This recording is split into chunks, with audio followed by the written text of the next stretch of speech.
la prise en charge thérapeutique. Oui. Docteur, Naam. est-ce qu'il y a des types... C'est tout ce qui est, tous les sports avec des efforts agressifs. Par exemple, moi, les patients, ils me disent, est-ce qu'on peut faire la théophilie? Je leur dis, c'est-à-dire lorsqu'il s'agit de faire certains mouvements musculaires, il n'y a pas de sujet, de problème, mais soulever les poids, lorsque vous jouez le foot, donc essayez de le jouer de façon non agressive, c'est-à-dire comme les chutes, les coups, mais sinon, ils peuvent faire tous les sports, mais éviter tout ce qui est contact, le full contact, la boxe, le judo, c'est-à-dire ils ont un os qui est sensible, agressif. Ok, merci. Là, j'ai vu, docteur, je n'ai pas compris les lombophésalgies à bascule.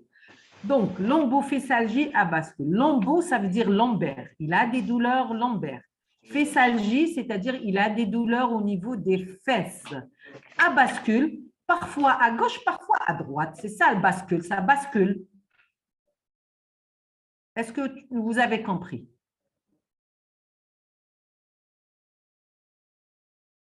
Vous savez, si vous regardez votre cours, vous allez voir les critères d'Amor et vous allez trouver les phésalgies. Les phésalgies unilatérales ou bien phésalgie à bascule. Si c'est une phésalgie unilatérale, la cotation, elle est à 1. Si c'est des... Pour ça, il faut préciser quelle phésalgie. Vous voyez, ça vous apporte un point en plus. Vous avez compris? Tout ce que vous écrivez a une cotation et c'est un critère à garder en tête.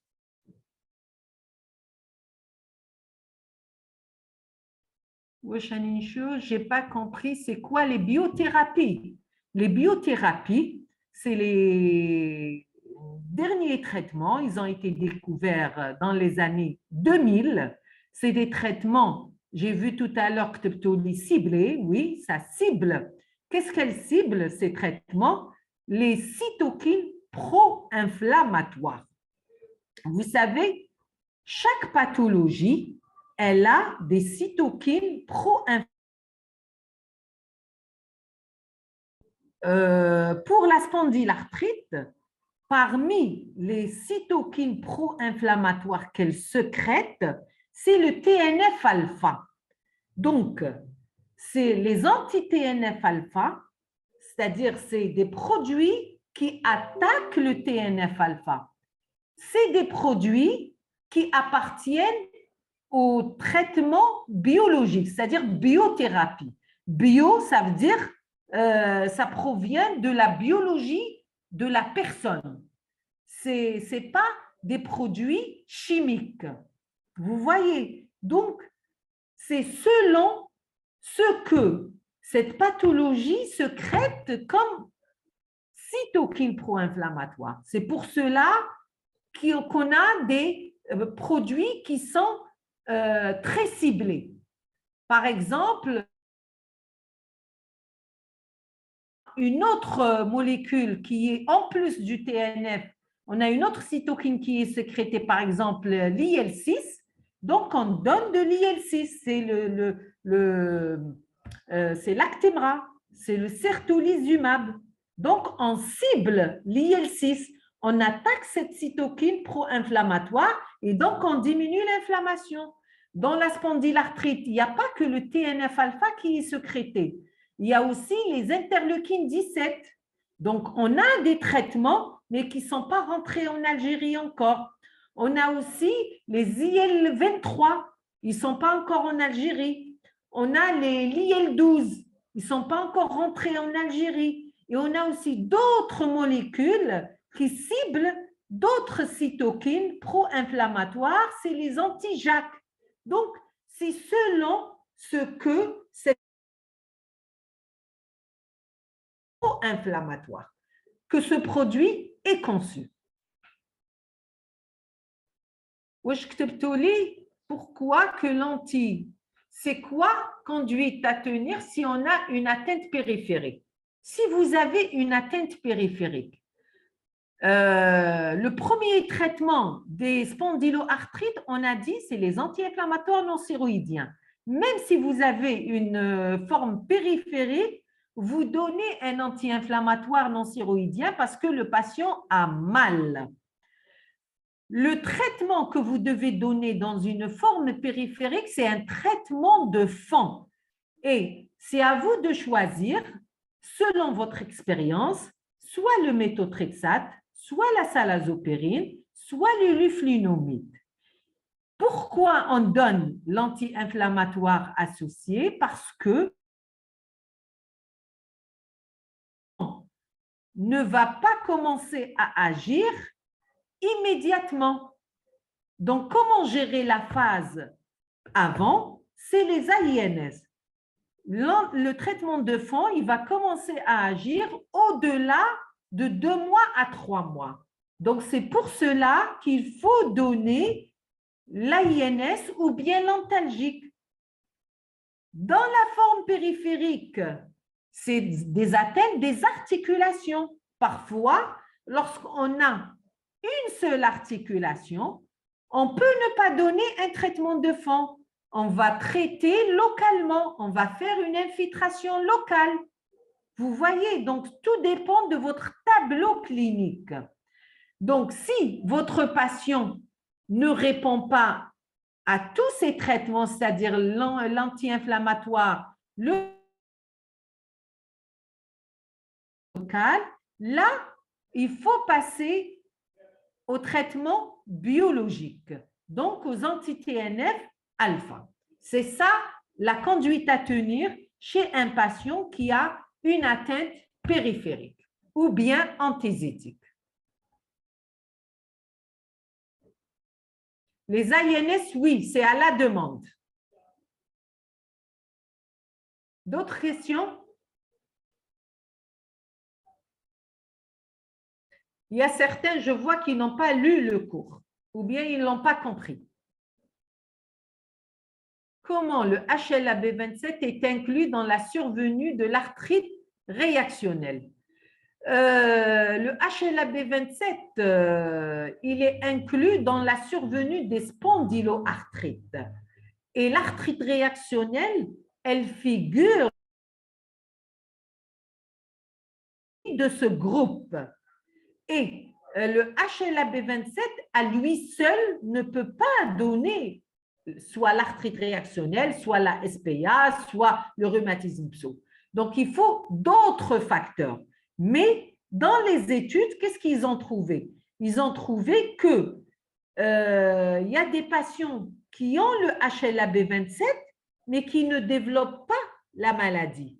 Il y a des gens qui ont le HLA-B27, mais qui ont la maladie. Pourquoi ils ont la maladie? Lorsqu'ils ont fait les études génétiques, ils ont trouvé que cette molécule chez ces patients qui ont fait la maladie, ils ont eu certaines anomalies biochimiques. Par exemple, ce HLA-B27, c'est une molécule germe et normalement, en captant ces germes, elle doit les faire sortir en dehors de la cellule. Mais dans ces anomalies biochimiques, il va y avoir un ralentissement dans la captation de ces germes,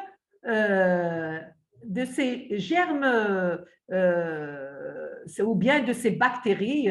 Et donc, lorsqu'il y a un ralentissement pour capter ces bactéries, la dégradation de ces bactéries au niveau du cytoplasme de la cellule HLA-B27, il va se faire de façon très ralentie parce qu'il y a un ralentissement au début. Et donc là, le cytoplasme envahi par ces germes et qui doivent être détruits. Et donc, la cellule, elle va paniquer. Il va y avoir un stress au niveau de la cellule. Et ce stress, qu'est-ce qu'il va générer? Il va générer la sécrétion de ces cytokines pro-inflammatoires. C'est la première anomalie biochimique. La deuxième anomalie biochimique, c'est le repliement, il est ralenti. Cette molécule, lorsqu'elle capte ces bactéries, elle se replie sur ces bactéries. Et là, ce repliement, il se fait à une vitesse V, d'habitude à 4, je ne me rappelle pas l'unité de la vitesse, c'est à 4 watts par seconde, disons. Mais lorsqu'il y a un défaut de repliement, là, la vitesse, elle sera plus lente. Et on va retomber sur le même stade, c'est-à-dire la captation, elle se fait très lentement, le repliement, il se fait très lentement, et la cellule, elle va paniquer, elle va stresser, elle va envoyer un message qu'elle est envahie, et donc là, il va y avoir la sécrétion pro-inflammatoire. Vous voyez le rôle de l'HLA-B27, mais il y a d'autres facteurs qui interviennent. Cette molécule, ils ont trouvé qu'elle se partage en plusieurs sous-groupes.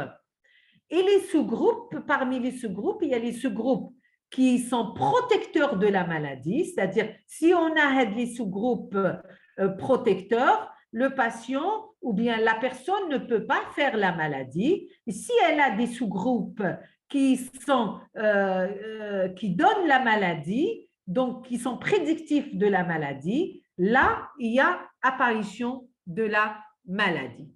Donc là, comment suivre ces malades, des bilans radiologiques chaque 3 mois ou juste demander s'il existe toujours les douleurs pour réajuster le traitement. Donc, le suivi, il ne se fait pas seulement par la radiographie. On a dit, c'est un suivi clinique, biologique, radiologique. La clinique, vous évaluez la douleur. Donc là, c'est que l'anti-inflammatoire ou bien le traitement de fond, ça dépend de la forme que vous avez. Donc, il n'a pas donné. Donc là, déjà cliniquement, biologiquement, vous allez trouver un syndrome inflammatoire. Parce que, en général, lorsque la douleur elle est importante et elle est tout le temps là, le syndrome inflammatoire, il va se manifester. Radiologiquement, il faut savoir que la radiologie, elle est très lente dans la progression. Donc, normalement, on demande les radiographies lorsque le patient il se plaint d'une articulation pour voir comment elle est, mais sinon, les radiographies, si le patient ne se plaint pas, c'est chaque 2 ans. Sinon, chaque an, on fait on est au même stade ou non. L'apparition est-elle toujours à l'âge jeune? Non. On a des plus jeunes, c'est-à-dire chez l'enfant, et on a chez le sujet âgé, au-delà de 50 ans. S'il ne répond pas aux AINS, est-ce que je peux augmenter la dose? La dose, il faut voir quel AINS vous utilisez. C'est aller jusqu'à 150 à 200 mg. Bien sûr, vous augmentez la dose. Vous ne pouvez pas dire qu'il ne répond pas à l'AINS si vous n'êtes pas allé au maximum de la dose.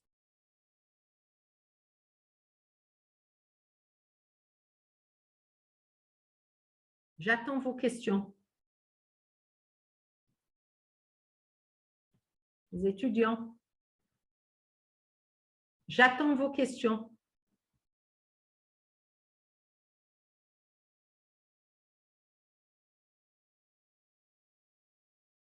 Les étudiants. واش حليتوا les écrans ورحتوا؟ واش قلتوا؟ Oui, merci, merci. C'est bon, donc c'est bon, vous avez compris? C'est bon?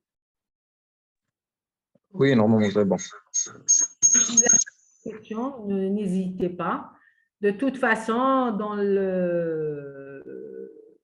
l'examen, ça va être presque la même chose parce que c'est ça, c'est pas, on sort pas de notre cours, de vos questions, voilà. Si vous avez suivi le cas clinique, vous allez pouvoir répondre facilement à votre examen.